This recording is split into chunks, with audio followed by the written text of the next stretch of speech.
Hey, everybody out there in YouTube land. It's Mad Zach from Prospect Studio. Laugh track insert.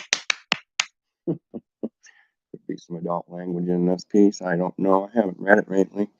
But we're going to do excerpt called Sandy, Part 4. About a relationship I had with a girlfriend and some of the drama that we went on. So let's get started. Leaving off from the last part, we just did part 3. I hope everybody enjoyed that. But seriously here, now it's hard to do things when you don't have a partner that contributes in a comprehensive fashion, which is why I took so much clothing and tools that I really had no business taking, like bringing an antique Italian revolver that looked like it was found after lying in for 80 years in a river somewhere while fishing. It was all rusted up, froze up.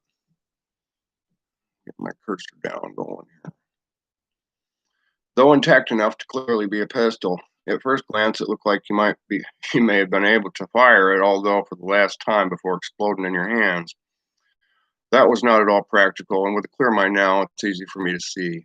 Mean old Mr. Hindsight. Lucky I never made it fire, else the demons that Sandy and I had haunting our lives would have forced the bullet to find her fate or mine. We arrived at Crystal Mountain to find a very prestigious little community nicely tucked away in a pine forest. Ski slopes were revealed through the trees at a few points, which could be a comfort to people like Judge Power, the 13th Circuit Court, or Mr. Jarbo, my joke of a defense, since I'm sure that there are people who would love to take a rifle shot at them. This would be a secure area in that respect. My eyes were wide as the log-style look of the homes caught my senses with their grand features extending out port-style over horseshoe driveways like something you'd come to expect to find in Colorado. A golf course wound through the forestry that cradled the loosely scattered homes, here and there a flag indicating a putting green. It was great. It was magnificent. After several easy turns of the road, we found the project, easily identified by the 2 trucks and large enclosed tool trailer. The tool trailer was very pretentious, yet petty and anal retentive, revealing more about Tom. Inside it were nicer kitchen cabinets than the majority of the homes being built in the affluent communities I'd worked on in the past. They were for keeping tools in. I felt like it was an example of how important his time with his wife or his own children was to him. He probably used it as a makeshift dwelling room out of the house, which I'm sure happened a lot. He was just another self-indulgent egotist to add to the list of piss-poor examples of men I had to deal with in life, and what a list that was. Till I realized it's a disease a lot of guys have, and most are afflicted, although willingly. And I was no exception. We spent that day building onto the house until early evening when Tom handed me a room key saying something about my probably wanting to go to the womb. I'm sure it had a lot to do with seeing me show up there with Sandy and the fact that she was so much older than I.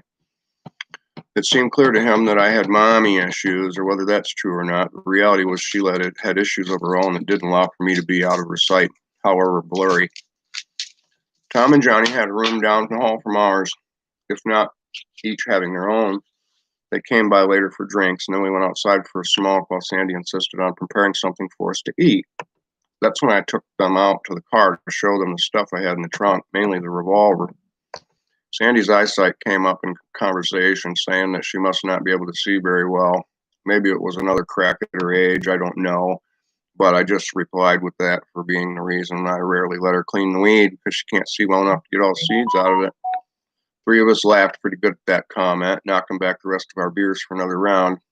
And oh man, how we drank that night. We went back inside to eat some food, but instead of eating, I broke out the bottle of cherry Chiappa, putting that on top of the 30-pack of Milwaukee's Best Ice I'd been drinking on, and the weed and the gin, as if 5.9% beer wasn't enough. After they left for the night, we started fighting. We fought for much of the night. Management came twice or maybe 3 times to quiet us down. Police came at one point, but couldn't do anything because I seemed to not be the problem when they arrived. At some point, she attacked me, and I bit one of her breasts in a scuffle, leaving a nasty bruise. I didn't want to have to hit her. She kept fucking hitting me. I drank so much that night that I passed out and urinated all over the bed, which was a very nice bed, causing her to get out of the high bed to sleep on. Next morning, we tried to clean the place up. She found the hairdryer and tried to clean the bed up, but it was useless. I was still drunk, but that didn't stop me from opening a beer that morning, which must have been when Sandy decided she was taking the car and leaving me behind. She packed up the rental car and took all my money, leaving me a $20 bill, but I was too drunk to find it in my wallet. She took the booze and the pot, except for what I had in my pocket that was rolled up from the night before. My glass marijuana pipe got hidden somewhere during the drunken madness of the evening with the expectation that the cops were coming. It was left behind to be found by the cleaning staff or a person who owned the room wherever I had hidden it.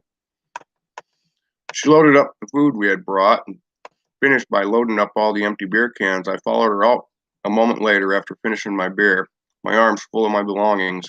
She was already in the car as I set them down to open the trunk. Then she began turning the ignition on, put the car into gear, pulled out of sight. She just went to the gas station, I told myself, expecting her to be coming back in a hurry and hurry me along, take one last minute look around for the pipe or something we might have been forgetting.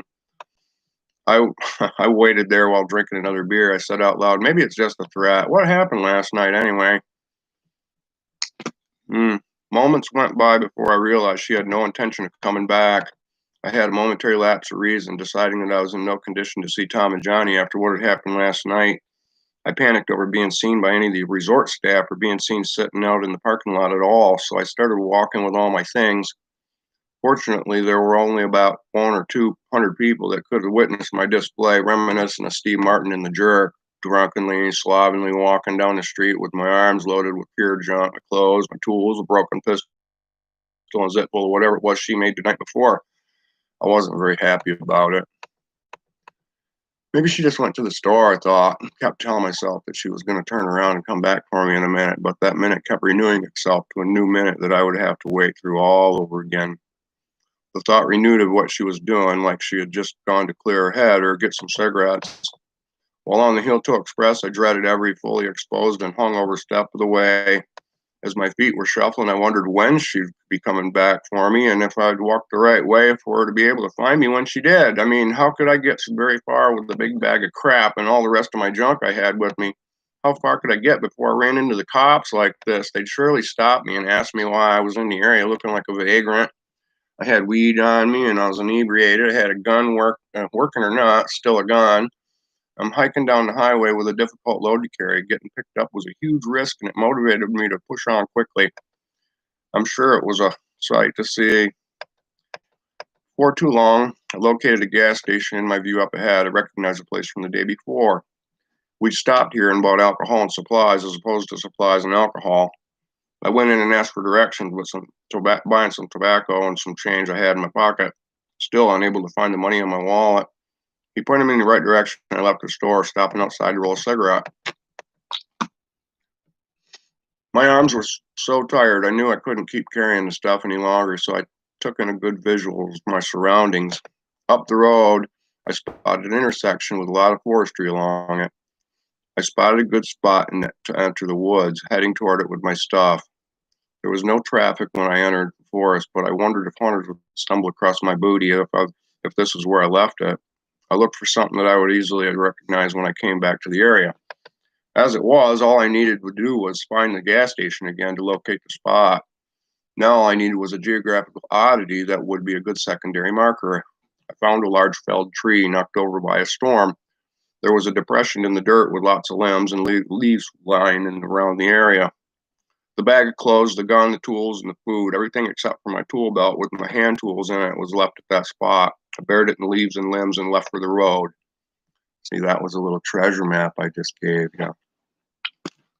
My book is full of little tidbits. There's little tidbit secrets in there. Now I was liberated, or so it seemed. The leaves of October crunched under my feet as I exited the forest with confidence that I would relocate it. One of my last worries was of wolves or coyotes tearing up my buried treasure. After a pretty good handful of miles, I happened upon a liquor store where I finally was able to find the $20 bill in my money in that wallet.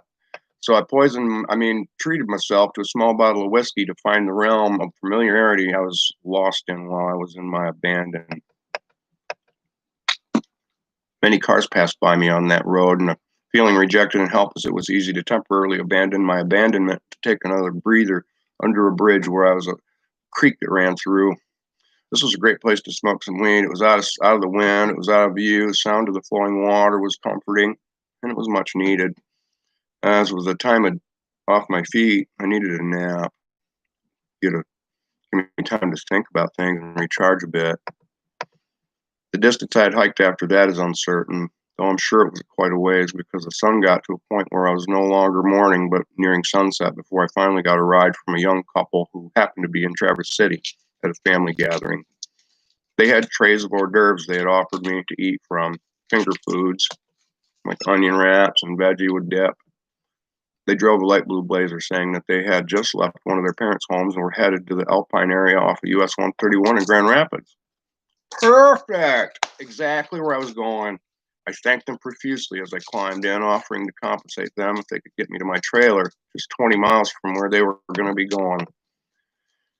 They drove me right to Conestoga Campground, where I found the trailer to be locked. It wasn't hard to get in by climbing through the utility hatch that was on the side near the access to the holding tanks. The hatch was under the bed, and the bed lifted up to expose storage space underneath. Still can't believe I did it. Had it not been for my being so thin from drinking so much and eating so few, I probably would not have been able to do it, but I was so angry that Sandy had left me behind that anything was possible. Opening the door to let them in, a car pulled up just then. It was Sandy. Oh, Sandy was all smiles and cheer when she saw me there, nonchalantly stating how she had stopped and got a room at a Motel 6 to catch up on some sleep, just as drunk from the night before as I was. It was as if we had met back at the trailer after a much-needed vacation, but like nothing dramatic had happened at all. It was a sticky, sweet interlude, but had I not shown up when I did, the trailer and her would have vanished completely, I'm quite certain. I had a strange feeling that she was on a trip somehow to get revenge for things that happened to her in the past, like when she lost a mobile home in a bad breakup, something she felt that she was entitled to. All she needed was the right situation, which I pretty much gave her in the events from the night before. My memory of all these things may not be as fluid as far as any timeline or chronological order goes, but that's pretty good, damn good. Actually, I'm amazed that it is as good as all these stories make it seem.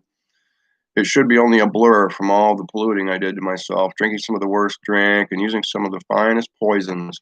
Oh well, call it a gift to be thankful. So, I'm not sure how things were that next day, but I know things were quiet that night. And I know I never worked for Tom Bruin again. It was several weeks before I got paid for the work that I had done, but when I finally did get paid, he had his wife meet me off Alpine Avenue at a dentist where she was already taking her son for an appointment in order to meet up to get a check. She handed me a check that was $900 short. $900 short. Telling me that they were forced to deduct it by their insurance company because I had no liability insurance policy to cover me being on their project. What good was it to even try to argue with her about it? It was not like I was going to be able to get her to write me a check for the difference. Tom had made no mention about this huge detail. Clearly, he had her as a buffer, and I, working paycheck to paycheck, needed the money as days ago.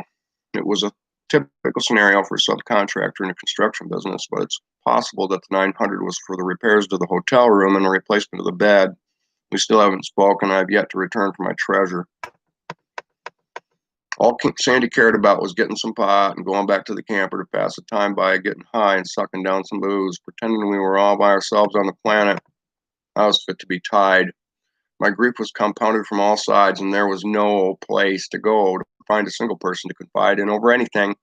All my mother ever would say anytime I tried to talk to her about things was, "You people sure have a lot of problems." This from a woman who had a complaint about everything and everyone, having worked at the post office for a number of years, the exact kind of person you hear about on the news going postal. If anyone were ever suspected of going postal, it would be her, though it never happened as far as I know. Yes, that's what she would say. She took the time to acknowledge me in my distress. Eventually, I ran out of money and resorted to my old standby, picking up cans for their 10-cent deposit. I remembered the night I caught the Allendale grocery store using illegal labor as my elbow arched, as my, let me repeat that. I remembered the night I caught the Allendale grocery store using illegal labor as my elbow ached while combing the roadside for beer cans. Okay. I'd been drinking all day and was fighting the end of it, so I jumped in the van and limped to the store for another 30-pack. When I got to the store, it looked open, but the doors were locked. A young man saw that I was trying to get in. He came right to the door and opened it with a big smile. As I hurried for the beer cooler, I noticed that the store was being cleaned and that everyone was Latino and that they were all actually closed. This issue was in the news a lot in the prior weeks, illegal labor from over the border. My only concern was with getting a box of beer before the store manager realized I was there, planning on swiping my card at the self-checkout and blasting out the door in a flash. My feet marched me right to the cooler. I grabbed the beer and raced back down the aisle to the register, but my feet magically slipped out from under me. On the way to the floor, I put my hand down out to break my fall, but had my arm locked, which I jammed my elbow in the process, slamming me into the floor and aggravating my back. The floors were wet with fresh wax. The machines that were being operated on the floor shut off, and several people who spoke no English came to help me up. That's when the manager came around to see why the machines had stopped running. She chided me for being there in the store since it was closed, asking me how I got in. When I explained that the help had opened the door, she ordered me out. She was pretty startled at me being there, and I was in a precarious position to observe what was going on there with the illegal help functioning as employees. It's too bad I was drunk because I could have blackmailed or outright exposed them. Too bad I messed that up. Live and learn. I mean, there's another little investigation at Allendale grocery store using illegal labor. Those things we had of our fathers in storage provided to be valuable, calming our needs and wants. After a while, went by pawning things, starting with the 2 salamander kerosene heaters belonging to Tom Bruin. We had a big sale at a friend's house down the road from us. On the 3rd day of the sale, a person came by telling us to not sell anything until their brother had come and look at it. He wanted to see some of the stuff, giving us a $50 bill to hold everything. The guy came that night, looked around, offered us $1,500 and bought every scrap. Sandy was relieved to have it gone because she felt it was all bad to have versus the money that would actually just give us back what we'd spent in storage fees to keep it. Yeah. Anyway, that's the end of Sandy Part 4. I'm working on my oratories, my deliveries. Still looking for some constructive criticism out there. I don't have an editor. I do all my own editing. I see there's one person watching. How are you doing out there in TV land? What'd you think of my excerpt? It's different when you read it yourself, but I think people like hearing the character that goes with it. I don't know. My mood changes. My personality changes. I've got a personality disorder, they say. You've got personality disorder. You should be working in the back of the building where nobody can see you. In the dungeon. I'm supposed to be in a dungeon. Oh, crikey. Tell you what, whole world's going to heck. Nobody's paying attention. Anyway, I hope everybody out there had a great time today. I hope you enjoyed my little story session here. Sorry about the glare. This is Mad Zach from Prospect Studio. I'm signing off. Peace, love, and always care. Come see us at Prospect Studio. You might find something special.